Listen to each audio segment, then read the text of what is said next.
mu rwego rwo kurwanya indwara zitandura. Minisiteri y'Ubuzima ku bufatanye n'Umujyi wa Kigali yateguye icyumweru cyahariwe kurwanya indwara zitandura mu Mujyi wa Kigali ku nsanganyamatsiko igira iti turwanye indwara zitandura twirinda kunywa itabi n'inzoga nyinshi. Muri iki cyumweru cy'ubukangurambaga kizatangira kuwa mbere tariki 28 Gicurasi kugeza ku cyumweru tariki ya 3 Kamena uyu mwaka 2018, harimo ibikorwa bitandukanye birimo gupima ku buntu indwara za diyabete, iz'umutima n'izindi. Ibi bikorwa by'ubuvuzi bijyanye n'ubujyanama bizakorerwa mu turere dutatu tugize Umujyi wa Kigali. Mu karere ka Gasabo ni ku isoko rya Kimironko kuva tariki 28 Gicurasi kugeza ku ya 2 Kamena. Mu karere ka Kicukiro ni mu ishuri rikuru ry'imyuga IPRC Kicukiro kuva tariki 28 Gicurasi kugeza ku ya 2 Kamena. Mu karere ka Nyarugenge ni muri ka Free Zone kuva tariki 28 kugeza ku ya 30 Gicurasi, no kuri stade ya Kigali Nyamirambo kuva tariki 31 Gicurasi kugeza ku ya 2 Kamena. Naho ku cyumweru tariki ya 3 Kamena ku munsi wahariwe siporo rusange mu Mujyi wa Kigali Car Free Day,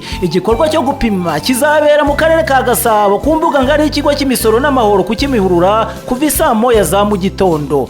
Twese rero tuzitabira iki gikorwa cyo kwipimisha ku buntu tumenye uko duhagaze ku bijyanye n'indwara zitandura. Ubu butumwa mubugejejweho na Minisiteri y'Ubuzima ibinyujije mu kigo cy'ubuzima mu Rwanda RBC ku bufatanye n'Umujyi wa Kigali ku nkunga ya Enabel.